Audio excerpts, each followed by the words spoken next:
students, welcome to the online classes initiated by our Worthy Director School Education Jammu. बेटा इस समय पूरे भारतवर्ष में लॉकडाउन चल रहा है, जिसके कारण आप लोगों की जो पढ़ाई है वो ज़ाया ना हो, इसके तहत जो हमारी डायरेक्टर मैम हैं उन्होंने आप लोगों के लिए बेटा ऑनलाइन क्लासेस फ्रॉम होम जो है उसको स्टार्ट किया हुआ है। तो मैं माई सेल्फ इज़ तीस Chadha and I am working as master in government higher secondary school डोरी डगेर। तो बेटा मैंने आप लोगों का क्लास 11th का जो मैथ्स है ये मैं आज से स्टार्ट कर रहा हूँ, और इसमें जो पहला चैप्टर आपका सेट्स है उसके बारे में आज हम डिस्कस करेंगे। तो पहले मैं आपको बेटा ये बता दूं कि जो भी बच्चे जो हैं वो नॉन मेडिकल रखना चाहते हैं, जो मैथ्स एज सब्जेक्ट आगे चूज करना चाहते हैं, तो बेटा maths is a very beautiful subject, very interesting subject, and इसमें आप बहुत ज़्यादा स्कोर कर सकते हो। आप लोगों ने देखा होगा पहले भी कि स्टूडेंट्स जो हैं दे गेट 100 आउट ऑफ 100, ठीक है जी। तो आप लोग भी ऐसा कर सकते हो, बस थोड़ी सी मेहनत और थोड़ी सी लगन की ज़रूरत है। तो चलिए स्टार्ट करते हैं। आपका जो पहला चैप्टर है जिसका नाम है सेट्स। ये जो वर्ड सेट है ये आप लोगों के लिए कोई नया नहीं है, छोटी क्लासों से ही हम इस वर्ड का जो है वो इस्तेमाल करते रहे हैं। जैसे आप लोग कभी आपने देखा होगा सेट ऑफ नेचुरल नंबर, पता है आप लोगों को सेट ऑफ नेचुरल नंबर क्या है? आप बोलते हो सेट ऑफ होल नंबर्स क्या है, सेट ऑफ इंटीजर्स क्या है, सेट ऑफ रैशनल्स क्या है, सेट ऑफ रियल्स क्या है। So in lower classes you have all learn that. So अब हम 11th क्लास में देखेंगे कि सेट्स पूरा एक चैप्टर है यहाँ पे, और इसकी यूटिलिटी जो है वो बाकी चैप्टर के साथ भी है। आगे आप पढ़ोगे, आप रिलेशन फंक्शन, वहाँ पे सेट का बहुत बड़ा रोल है। सीक्वेंस सीरीज वहाँ पे पढ़ोगे, वहाँ पे सेट का रोल है। प्रोबेबिलिटी आप पढ़ोगे, वहाँ मतलब कि in most of the topics you find this sets, तो वहाँ पे आपको काफ़ी हेल्प करने वाला है ये। लेकिन अगर आपको यहीं पे अगर आप इसका बेस अगर आपको अच्छे तरीके से क्लियर नहीं हुआ तो आगे आपको प्रॉब्लम आ सकती है। So I will try my best to clear all your doubts. So चलिए स्टार्ट करते हैं सेट्स। देखो बेटा इस वर्ड को समझने के लिए सेट्स जो है जनरली हम क्या करते हैं, रिजेंबल करते हैं विद द वर्ड कलेक्शन के साथ। तो जब भी हमारे पास कोई कलेक्शन होती है हम कहते हैं हाँ भाई we have set, collection set, दोनों रिजेंबल करते हैं वर्ड जो है। तो मैं आपको कुछ सिचुएशंस दे रहा हूँ, अब हम सिचुएशंस को अंडरस्टैंड करेंगे कि वो जो कलेक्शन है क्या वो एक सेट बना सकती है या नहीं बना सकती है। जैसे मान लीजिए कि मेरे पास एक क्लास है, लेट्स इमेजिन कि we are in a class, और वहाँ से मैं किन्हीं 5 बच्चों को एक लाइब्रेरी में भेज देता हूँ, अपने स्कूल की मैं लाइब्रेरी में भेज देता हूँ विद द कंडीशन, साथ में हम एक कंडीशन लगा देते हैं कि बेटा जाओ और लाइब्रेरी में जा कर के एक लिस्ट बनाओ बुक्स की जो मोस्ट इंटरेस्टिंग है। ऐसी लिस्ट बनाओ जो मोस्ट इंटरेस्टिंग है। तो बच्चे चले जाते हैं लाइब्रेरी के अंदर, तो वहाँ पे मैंने 5 बच्चों को भेजा। अब मान लीजिए वहाँ पे कोई ए स्टूडेंट है, वो उसको हिंदी में काफ़ी इंटरेस्ट है, वो हिंदी की बुक्स उसको अच्छी लगती हैं, तो वो कोशिश करेगा कि मैं हिंदी की लिस्ट बनाऊँ। अगर कोई बच्चा जिसको कोई मैथ्स में इंटरेस्ट है या कोई साइंस में इंटरेस्ट है, कोई इंग्लिश में इंटरेस्ट है, because interest varies from person to person. तो जब वो लिस्ट मेरे पास आएगी तो क्या आप इमेजिन करते हो कि क्या उन 5 की जो लिस्ट है वो एक जैसी होगी बेटा? नहीं। आप सुन के जान के ये हैरान होंगे, उन 5 का जो आंसर है वो अलग अलग होगा। क्यों? क्योंकि किसी का इंटरेस्ट किसी में था, किसी का इंटरेस्ट किसी और चीज़ में था। ऐसे ही मैंने सोचा कि चलो कुछ और इनको मैं सिचुएशन देता हूँ। मैंने बच्चों को बोला कि बेटा अब आप लोग ऐसा करो कि क्लास में ही बैठे बैठे मैं आपको एक बात बताता हूँ, उस पर आप एक लिस्ट बनाओ।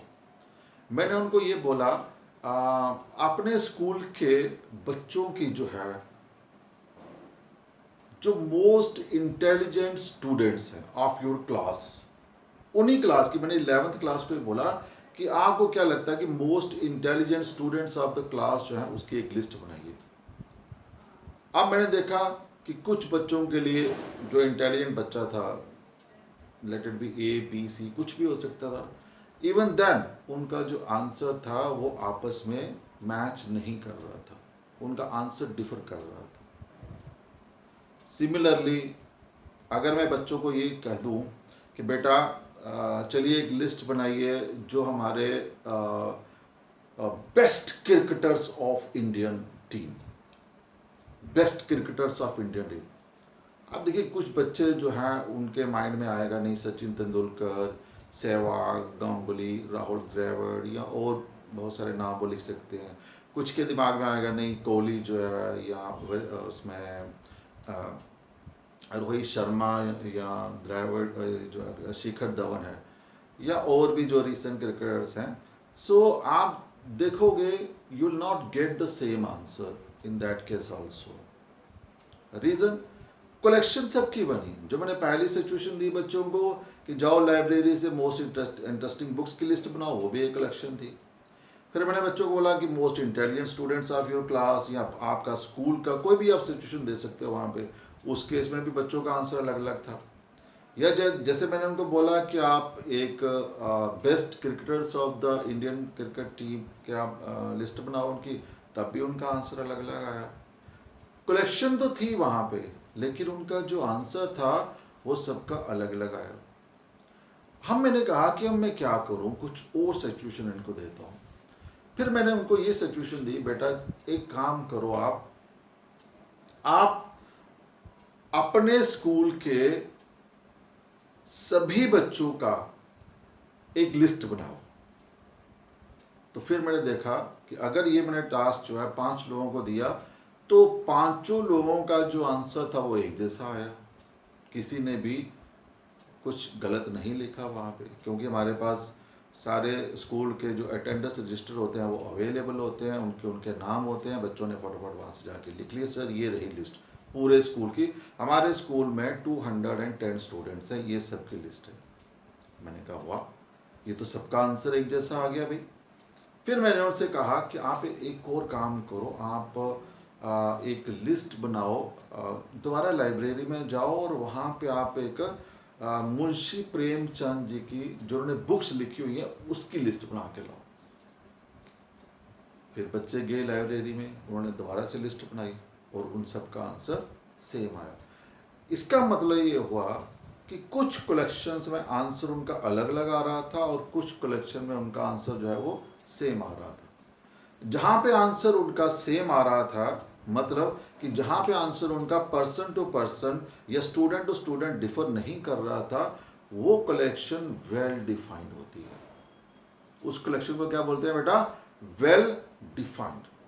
सो जो मेरा सेट है उसकी जो डेफिनेशन है वो यही बनती है, any well defined collection of objects is called set. जो भी कलेक्शन जो है वो वेल डिफाइंड होगी उसी को आप सेट बोलोगे। किसी भी एरी गैरी कलेक्शन को आप सेट नहीं बोल सकते। तो अब आपको ये पता चल गया होगा कि सेट क्या चीज है। तो सेट की मैं डेफिनेशन यहां पे लिख देता हूं।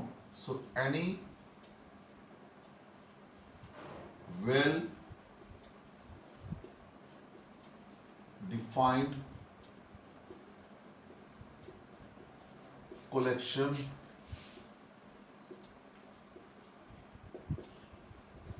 of objects is called set। उसको क्या बोलते हैं बेटा? सेट। अब ये वर्ड आपको वेल डिफाइंड अच्छे तरीके से क्लियर हो गया होगा कि वेल डिफाइंड का मतलब यहाँ पे ये है कि जो भी कलेक्शन आप बनाओगे उसका जो आंसर है वो पर्सन टू पर्सन डिफर नहीं करना चाहिए। अब देखो यहीं पे अगर मैं एग्जांपल्स लिखूं उसकी, तो एग्जांपल्स में आपने क्या देखा? जो मैंने पहली एग्जांपल दी उसको collection of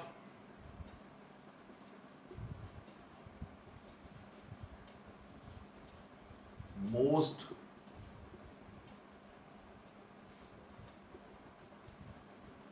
interesting books,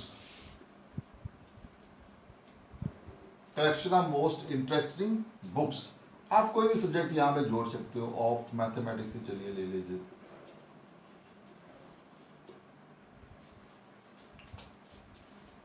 या आप रहने दीजिए, इसको सीधा लिख दीजिए most interesting books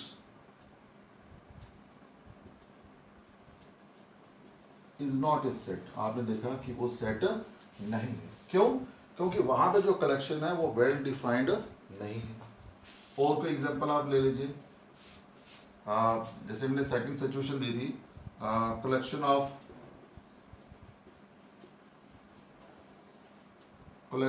best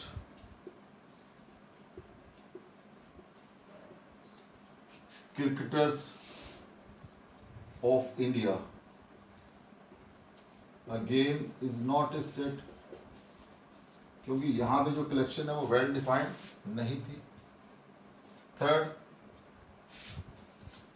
collection of books written by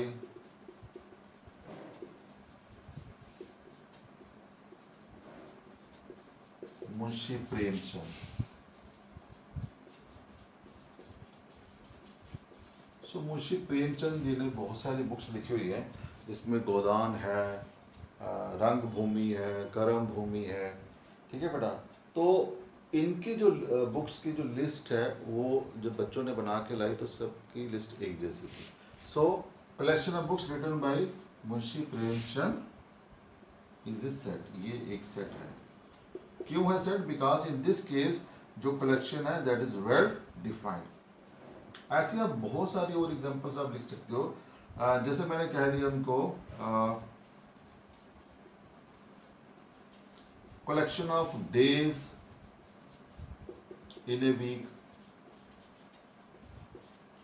एक हफ्ते में कितने दिन है जी? 7 दिन है, और सातों के नाम संडे मंडे से लेकर के आप सबको पता है वो नाम। आप कोई भी उसको जुठला नहीं सकता। जब भी आप बच्चे को बोलोगे डेज ऑफ ए वीक लिखो, वो यही लिखेगा। ऐसे आप is also a set, is a set, ये भी एक सेट है, बिकॉज इन दिस केस ये जो कलेक्शन है आपकी that is well defined. Similarly आप लिख सकते हो collection of months in a year, so months in a year that is also a set, वो भी एक सेट बनाएगा, ठीक है बेटा। सो जहां भी आपको लगे कि कलेक्शन वेल डिफाइंड है वही सेट बनेगा, अदरवाइज सेट नहीं बनेगा, ठीक है बेटा। सो अब थोड़ा और आगे बढ़ते हैं। सेट्स को जब भी आप डिनोट करते हो बेटा, तो उसके लिए हम यूज करते हैं capital letters. Sets are generally denoted by the capital letters. सो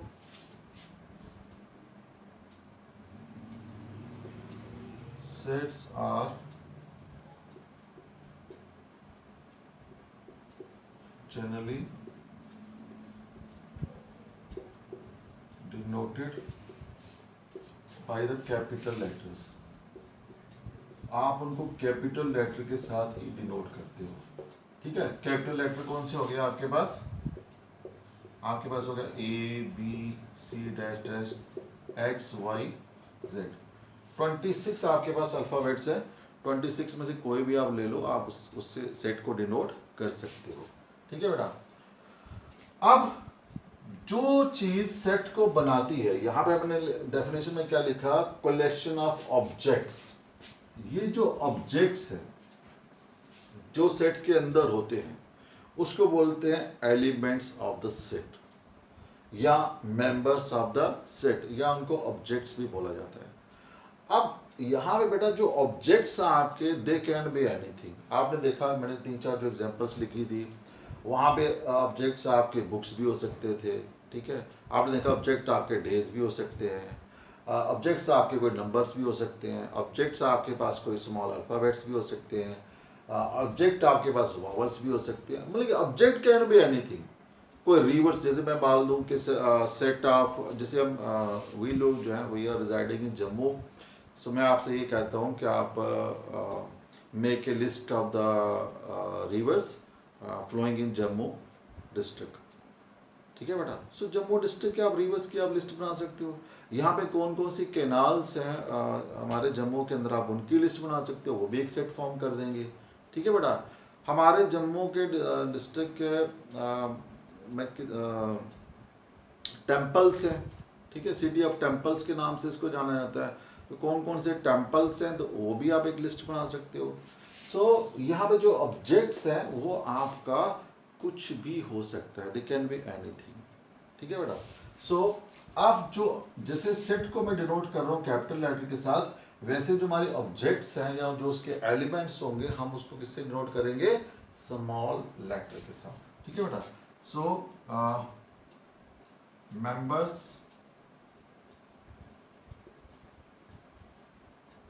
या एलिमेंट्स या ऑब्जेक्ट्स किसी भी सेट के of the set are generally denoted bye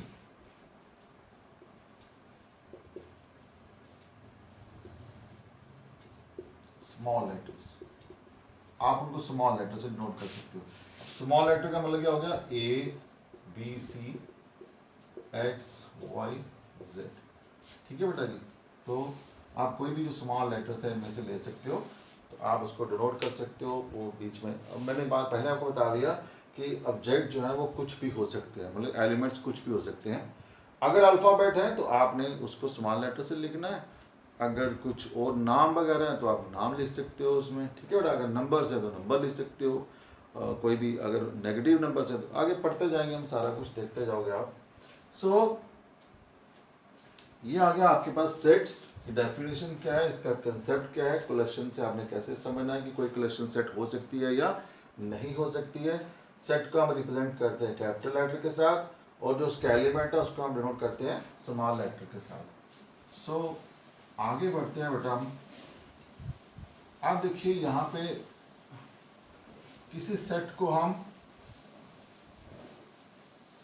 represent कैसे करते हैं, how do we represent a set. सो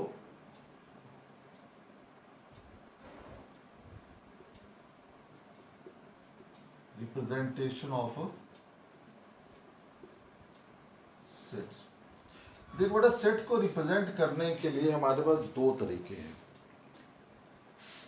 एक तरीका आता है जिसको बोलते हैं रोस्टर फॉर्म, और एक तरीका आता है हमारे पास सेट बिल्डर फॉर्म। एक तरीका कौन सा है, रोस्टर फॉर्म, दूसरा कौन सा है, सेट बिल्डर फॉर्म। दोनों की नॉलेज होना बहुत ज़रूरी है। आगे जो क्वेश्चंस हैं इनके बेस पर आएंगे, तो अगर यहाँ आपको कंसेप्ट क्लियर नहीं हुआ तो आगे प्रॉब्लम हो सकती है, इसलिए ध्यान से देखिए आप। सो हमारे पास दो मेथड हैं, एक आ गया आपके पास जिसको बोलते हैं रोस्टर फॉर्म, और दूसरा आ गया मेरे पास set builder form.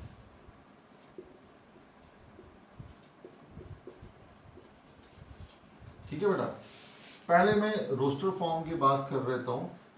Roster form को आप टेबुलर फॉर्म के नाम से भी जानते हो, this is also known as tabular form. Tabular form या रोस्टर मेथड बुक्स में लिखा हो सकता है, मतलब एक ही है, ठीक है बेटा। अब यहाँ पे देखिए, पहले मैं सिर्फ इसी की बात करता हूँ रोस्टर फॉर्म में। यहाँ पे हम क्या करते हैं कि एलिमेंट्स को हम लिखते हैं with in the braces. Braces का मतलब क्या हो गया, करली ब्रैकेट्स के अंदर हम एलिमेंट्स को लिखते हैं, और हर एक एलिमेंट को हम सेपरेट करते हैं विद बाय कॉमास। जैसे मान लीजिए कि मैंने क्या किया, यहाँ पे सेट ऑफ नेचुरल नंबर्स लिख दिया मैंने, सेट ऑफ नेचुरल नंबर्स। अब नेचुरल नंबर का सेट आपको पता ही है कि आप उसको n से डिनोट करते हो, तो क्या आ जाएगा, ये मैंने कर्ली ब्रैकेट डाल दी, और नेचुरल नंबर कहाँ से स्टार्ट होते हैं, 1 से, तो दिस इज 1 2 3, और आगे मैं डाल देता हूँ इसके डॉट। एक चीज और आप बेटा नोट करो कि मैंने यहाँ पे 3 डॉट डाली है, आपने भी कम से कम यहाँ पे 3 डॉट तो डालनी ही डाल, जब भी आप कोई इनफाइनाइट सेट लिखोगे आपको यहाँ पे 3 डॉट डालनी ही होगी, ठीक है। इन 3 डॉट का मतलब यह है कि ये सेट अभी आगे कंटिन्यू है। अगर आप 1 डॉट डाल देते हो तो that is a full stop, इसके बाद कुछ नहीं है। 2 को भी ऐसा ही माना गया है, that is also a full stop. लेकिन अगर आप 3 डॉट अगर आप डाल देते हो तो मैथ्स के अंदर ये माना जाता है कि दिस सेट इज कंटिन्यू, ठीक है बेटा। ऐसे ही अगर मैं आपके पास बोलूं सेट ऑफ होल नंबर्स, कोई होल नंबर्स का मेरे पास सेट है, उसको आपको पता है कि W से लिखा जाता है। इट स्टार्ट फ्रॉम 0 1 2 3, इसके आगे भी 3 से ज़्यादा डॉट डाल सकते हो, कोई दिक्कत नहीं है। ऐसे ही अगर आप मेरे पास सेट ऑफ इंटीजर्स हैं,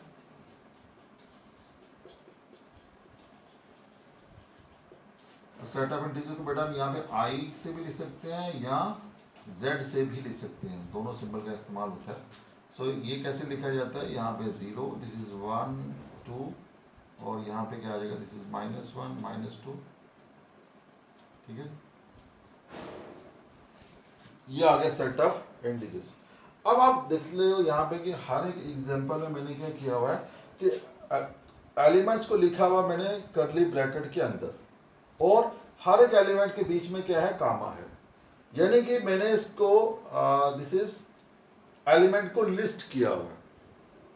सेट ऑफ होल नंबर में आप देख लीजिए 0 के बाद कामा, फिर 1 के बाद कामा, 2 के बाद कामा, 3 के बाद कामा, हर एक एलिमेंट के बाद कामा है, और हर एक एलिमेंट को कर्ली ब्रैकेट के अंदर लिखा हुआ है। जब हम ऐसा करते हैं तो ऐसी फॉर्म को क्या बोलते हैं, this is the roster form, this is the roster form. अब मैं इसके साथ ही आपको सेट बिल्डर फॉर्म भी समझा देता हूं। अब देखिए सेट बिल्डर फॉर्म को कैसे लिखा जाता है। सेट बिल्डर फॉर्म के लिए पहली कंडीशन ये है कि जब भी आप कोई भी सेट लिखोगे, चाहे वो रोस्टर फॉर्म का लिखो, चाहे आप सेट बिल्डर फॉर्म का लिखो, आपने उसको कर्ली ब्रैकेट के अंदर रखना ही रखना है, ठीक है। चलिए मैं इसी को अब बिल्डर फॉर्म में लिखता हूँ। अब देखिए मैंने पहले आप एग्जांपल देखिए, उसके बाद डेफिनेशंस की खुद ही निकाल लेंगे हम। सो मेरे पास ये सेट ऑफ नेचुरल नंबर्स है, मैं इसको कैसे लिख रहा हूँ, मैं इसी को रिप्रेजेंट कर रहा हूँ आगे सेट बिल्डर फॉर्म में। आपको यहाँ पे 2 बेनिफिट हो जाएंगे। एक तो ये पता चल जाएगा कि अगर मेरे पास कोई रोस्टर फॉर्म है तो मैं उसको सेट बिल्डर फॉर्म में कैसे कन्वर्ट कर सकता हूँ, ये भी आपको कंसेप्ट यहीं पे क्लियर हो जाएगा। और दूसरा ये भी पता चल जाएगा कि सेट बिल्डर फॉर्म में कोई चीज़ कैसे लिखी जाती है, ठीक है बेटा। सो अगर मेरे पास सेट ऑफ नेचुरल नंबर्स है तो इसको मैं कैसे लिखता हूँ। लेटर मेरे पास कोई सेट है और मैंने सेट ऑफ नेचुरल नंबर को लिखना है। इसके लिए इसका जो मेथड है, जो तरीका है वो क्या है, सबसे पहले आप लिखोगे x, कोई भी आप, मैंने आपको बोला कि एलिमेंट को आप स्मॉल अल्फाबेट से आप लिख सकते हो, आप x भी ले सकते हो, y भी ले सकते हो, z भी ले सकते हो, वो उसमें कोई इशू नहीं है। So let's take x। फिर आपने क्या करना है, यहाँ पे या तो ये कॉलन का साइन होगा बेटा आगे, ठीक है, ये कॉलन का साइन होगा। अगर कॉलन का साइन नहीं है तो ये एक वर्टिकल लाइन होगी ऐसी, दोनों हो सकती हैं। दोनों का मतलब यहाँ पे क्या है, सच दैट। क्या मतलब है यहाँ पे, सच दैट x आगे आ गया, सच दैट। अब हम इस x को क्या डिफाइन करते हैं यहाँ पे, सो x is a natural number. आप देखो बेटा, एक तरफ आपने नेचुरल नंबर को लिस्ट किया हुआ था, लेकिन सेट बिल्डर फॉर्म की जब हमने लिखा इसी सेट को, तो हमने क्या किया, एक ही वेरिएबल से, एक ही एलिमेंट से पूरे के पूरे सेट को हमने डिफाइन कर दिया। एक ही एलिमेंट से हमने पूरे के पूरे सेट को डिफाइन कर दिया। यहां मुझे कोई भी नंबर लिखने की जरूरत नहीं पड़ी। x का मतलब क्या है, यहाँ पे नेचुरल नंबर है। तो वहां से हम समझ जाएंगे कि यहाँ पे 1 भी है, 2 भी है, 3 भी है, 4 भी है। इसका मतलब यही है। ऐसे मान लो अगर मुझे होल नंबर का लिखना हो तो मैंने क्या लिख देना यहाँ पे x such that x is a whole number। ये आ गई इसकी बेटर फॉर्म। अब आप यहां से देखिए दूसरा भी तरीका ये है, अगर आपको ये दिया हुआ है, ठीक है, सेट बिल्डर फॉर्म दी है और आपको ये पूछा गया वहां पे कि भाई इसकी आप रोस्टर फॉर्म लिखिए, तो इसकी रोस्टर फॉर्म ये आ गई। अगर रोस्टर फॉर्म दी है तो इसकी सेट बिल्डर फॉर्म ये आ गई। क्लियर है ना, मजेदार। अब देखिए अगर मेरे पास इंटीजर का है तो मैं इंटीजर को लेट भी यहां में सी से लिख लेता हूं। So x such that x is an integer। बस खेल खत्म। ठीक है बेटा, चलिए अभी कुछ और एग्जांपल में लेता हूं, इसको मैं आगे बढ़ाता हूं क्योंकि आपके क्वेश्चंस भी हैं वहां पे बुक के अंदर भी।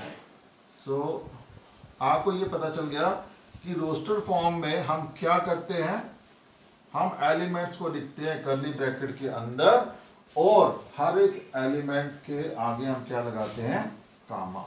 लेकिन सेट बिल्डर फॉर्म में हम किसी एक एलिमेंट से पूरे के पूरे सेट को डिफाइन कर देते हैं बेटा। चलिए मैं कुछ और एग्जांपल लेता हूं आपके सामने। लेट इट बी मेरे पास यहां मेरे पास कोई ए सेट है और यहां मैंने लिख दिया, अब थोड़ा ध्यान से देखिए बेटा, मैंने यहां पे लिख दिया 1 2 3 4 5 6, ये मैंने यहाँ पे नंबर डाल दिए। ठीक है बेटा, अब आपसे ये कहा गया है कि इसको आपने सेट बिल्डर फॉर्म में लिखना है।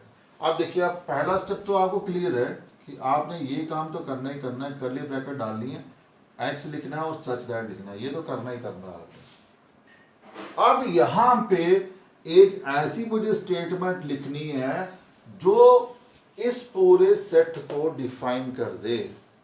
अब देखिए 1 2 3 4 5 6 कौन से नंबर हैं, clearly they are natural number. ठीक है जी, तो यहां पे हम क्या लिख सकते हैं, x is a natural number. लेकिन अब आप देखिए ना, अगर मैं यहां पे कर्ली ब्रैकेट डाल दूं, आगे इसको मैं बंद कर दूं, तो मैच करेगा ये आपस में, कभी नहीं करेगा।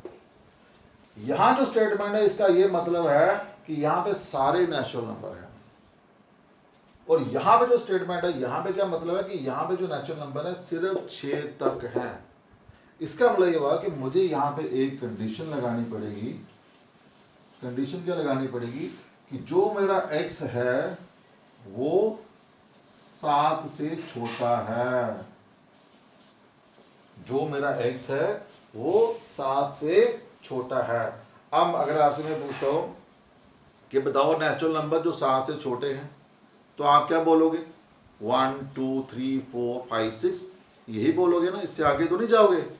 ठीक है बेटा, तो इसका मतलब कि आपका जो रोस्टर फॉर्म था वो कन्वर्ट हो गया सेट बिल्डर फॉर्म में। सिमिलरली अगर आपको ये वाली चीज दे रखी है तो आप इसको इस फॉर्म में भी कन्वर्ट कर सकते हो। जैसे और चलिए कुछ एग्जांपल्स ले लेते हैं। जैसे मैं ले लेता हूं यहाँ पे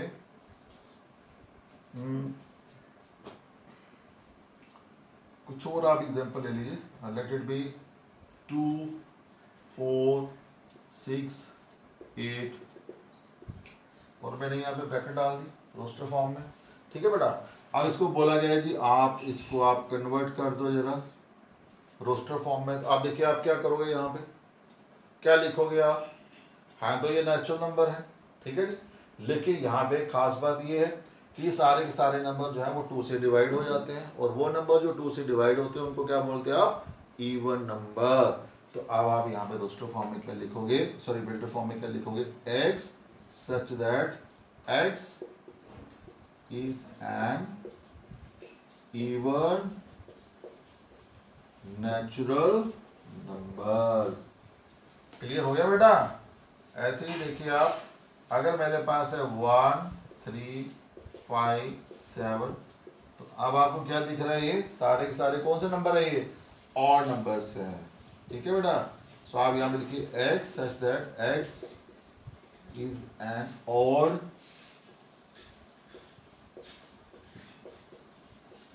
नेचुरल नंबर।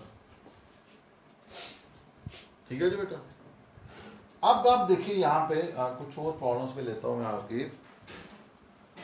हो क्या आपको ये चीज क्लियर हो रही होगी कि कैसे आप रोस्टर फॉर्म को सेट बिल्डर फॉर्म में कन्वर्ट करते हैं। तो आपकी टेक्स्ट बुक में भी कुछ क्वेश्चंस दिए हुए हैं, उसको भी हम लेंगे। चलिए उससे पहले मैं एक दो आपको और प्रॉब्लम्स दे देता हूँ। जैसे मान लो कि मेरे पास यहाँ पे क्या है, कोई और एग्जांपल ले लेते हैं।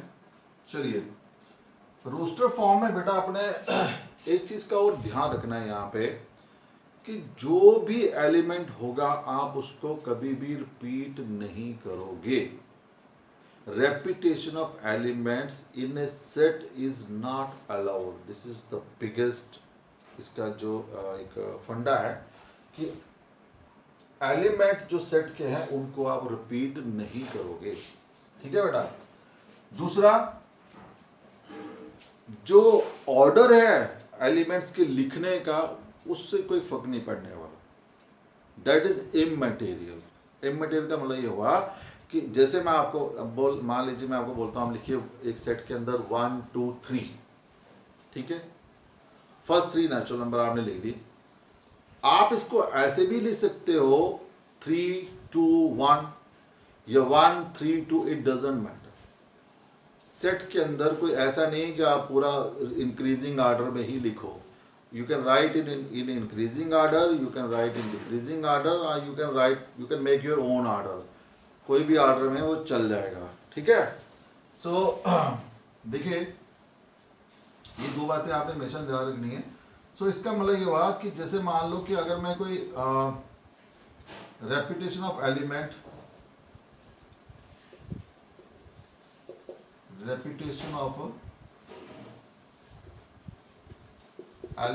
in a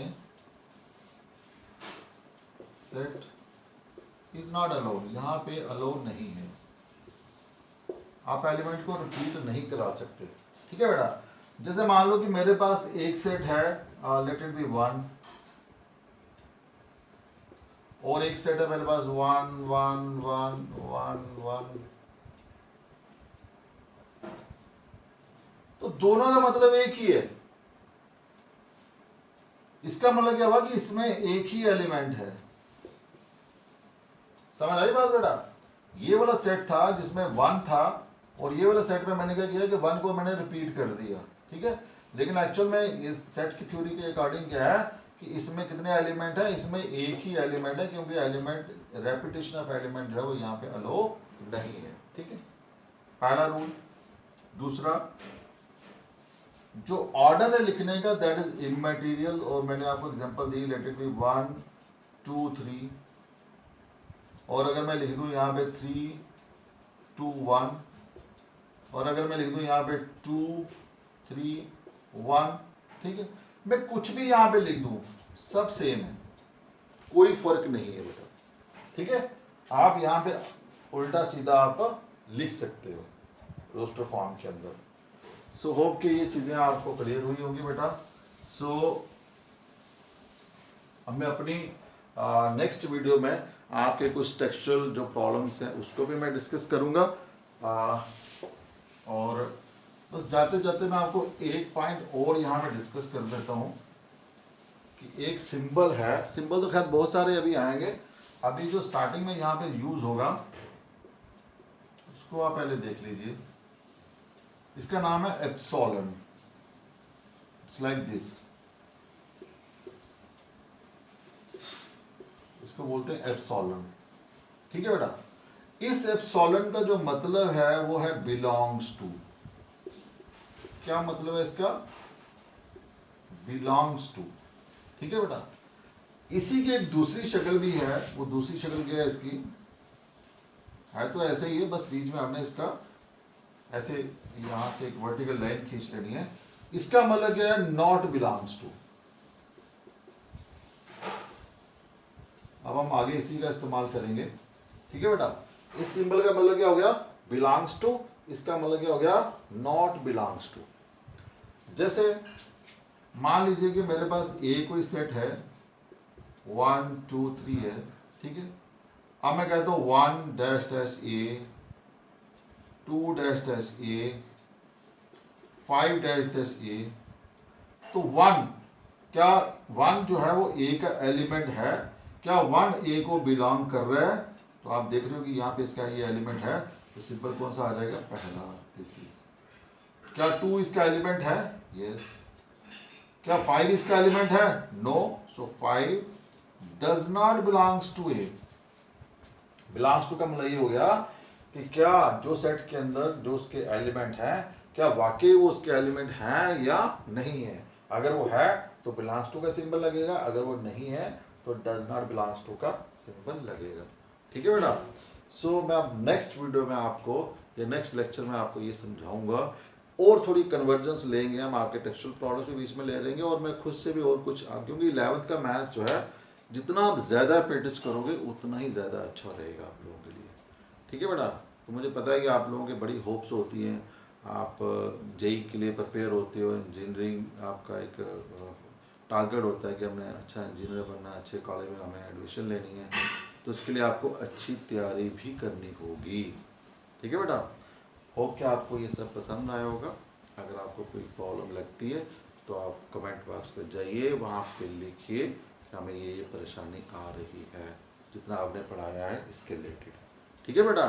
so thank you, have a nice day.